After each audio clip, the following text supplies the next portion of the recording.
3, 2, 1, 0। तमाम बाधाओं और चुनौतियों से पार पाते हुए इसरो ने गगनयान मिशन की पहली टेस्ट फ्लाइट लॉन्च कर इतिहास रच दिया है।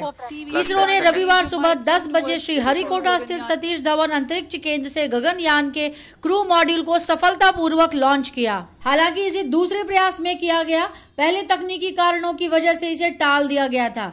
आगे हम जानेंगे कि जब इसरो के बहुप्रतीक्षित मिशन गगनयान को लॉन्च जब 2025 में किया जाना है तो 21 अक्टूबर को की जाने वाली पहली टेस्टिंग उड़ान का आखिर क्या मतलब है।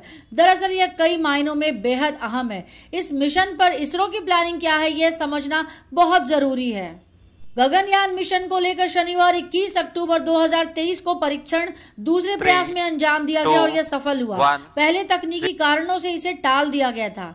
यह परीक्षण उड़ान कई मायनों में बहुत ही अहम है। इसरो वैज्ञानिकों का कहना है कि चंद्रयान 3 और सूर्ययान की सफलता के बाद हम अगले मिशन को लेकर काफी ज्यादा उत्सुक हैं। मिशन को लेकर किसी तरह की कोई भी कोताही नहीं बरतना चाहते हैं, इसलिए गगनयान की लॉन्चिंग से पहले इस मिशन से जुड़े कई टेस्टिंग अभी किए जाएंगे। टेस्ट व्हीकल एस्ट्रोनॉट के लिए बनाए गए क्रू मॉड्यूल को अपने साथ ऊपर ले गया। रॉकेट क्रू मॉड्यूल को लेकर 16.5 किलोमीटर ऊपर जाएगा और फिर बंगाल की खाड़ी में लैंड करेगा। इससे पहले शनिवार टेस्ट मिशन को सुबह 8 बजे से लॉन्च करना था, लेकिन किसी तकनीकी खराबी की वजह से ये होल्ड पर चला गया और इंजन ठीक तरह से काम नहीं कर पा रहा था, जिसकी वजह से इसको स्थगित करनी पड़ी थी।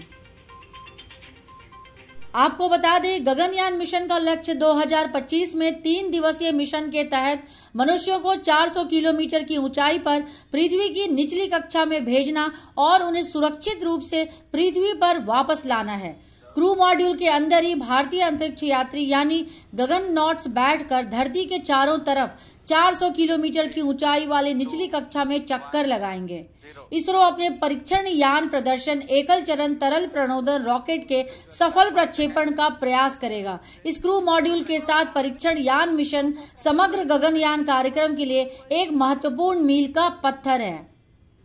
गगनयान परियोजना को 90 बिलियन रुपए की लागत से विकसित किया गया है। इसका लक्ष्य अंतरिक्ष यात्रियों को 400 किलोमीटर की कक्षा में भेजना और 3 दिन के बाद वापस लाना है। अगर यह सफल हुआ तो सोवियत संघ, अमेरिका और चीन के बाद भारत अंतरिक्ष में मानव भेजने वाला चौथा देश बन जाएगा। अंतरिक्ष एजेंसी इसरो को गगनयान मिशन में यह दिखाना होगा कि इंसानों को ले जाने वाला कैप्सूल सुरक्षित रूप से घर लौट सकता है। शनिवार की उड़ान, जिसे इसरो द्वारा flight test vehicle abort mission कहा जा रहा है, यही करने का प्रयास करेगी। इसरो प्रमुख एस सोमनाथ ने कहा कि वे अंतरिक्ष यान की क्रू एस्केप सिस्टम का परीक्षण कर रहे हैं। उन्होंने इसे एक बहुत ही महत्वपूर्ण प्रणाली बताया।